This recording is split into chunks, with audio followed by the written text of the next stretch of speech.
Have you ever looked across a quiet field and felt something was off, like the silence was hiding something? In the farmlands of Ukraine, a strange sight is becoming increasingly common. Thin, seemingly lifeless fiber optic cables lying across the soil stretching for hundreds of meters. To a passerby, they might look like irrigation lines or abandoned construction material, but in reality, they're the veins of modern warfare. This is the story of FPV drones and how Ukraine is silently changing the face of combat. FPV, or first-person view drones, are small, agile, and lethal.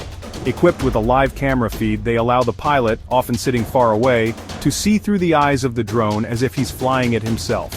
These drones have become a critical weapon on the Ukrainian front lines. They scout, they strike, they sabotage. But with every advancement comes a counter. Russia, too, has adapted. Its electronic warfare systems are among the most sophisticated in the world. They jam GPS signals. They disrupt radio frequencies. In a battlefield filled with invisible waves, an FPV drone flying wirelessly is vulnerable, easily knocked out of the sky by a flick of an electronic switch. So, how do you fight a war when the air itself is against you? The answer lies beneath your feet. Ukrainian engineers and drone units started deploying FPV drones attached to fiber optic cables. Yes, actual physical cables stretching from the pilot station to the flying drone, sometimes hundreds of meters long. These cables act as the drone's lifeline, transmitting video feed and control signals without ever relying on radio waves. It's an old-school solution to a high-tech problem, but it works. Fiber optics are fast, secure, immune to jamming. When a drone is tethered by fiber, the enemy can't intercept it. They can't jam it. It's a ghost in the sky, unseen, unheard, and unbothered by the chaos of electronic warfare. These drones fly low, skimming the grass, navigating trenches, targeting enemy vehicles or infantry, all while being remotely piloted from safety. But there's a cost.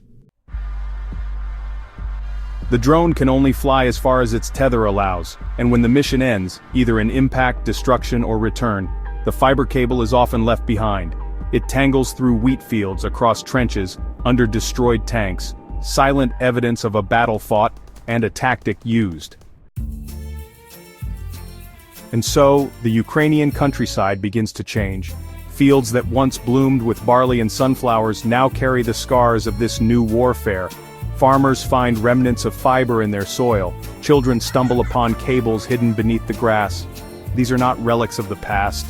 They are signs of the present, of a war that doesn't always announce itself with explosions but leaves behind whispers in the dirt. And these whispers speak volumes. They speak of adaptation, of ingenuity, of a nation refusing to be blinded even when the enemy turns off the lights. Because this isn't just a technological shift, it's a psychological one. Imagine being a Russian tank crew, thinking the skies are silent, because all wireless drones have been jammed. And then, a drone appears, controlled through a wire you never expected. It dodges, it aims, and it strikes. That's not just an attack, that's a message. A message that Ukraine is not playing by old rules.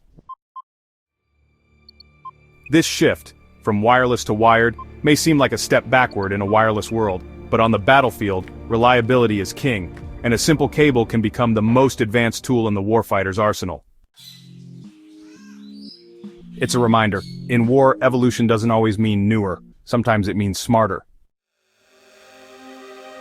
And as these cables pile up across fields and trenches, they weave together a new kind of story, not just of technology, but of survival, of resilience, of outsmarting a stronger opponent with creativity instead of raw power. Because war is no longer just about firepower, it's about data, it's about signal. It's about who can see and who can't. And as long as Ukraine can see, through fiber, through the eyes of a drone, through the will to adapt, the battle is far from over. So next time you look across a field and see something lying there, something thin, silent, and unassuming, don't ignore it. That cable might just be the reason someone's alive. This is Whisper of the Wild. And this was the Silent War.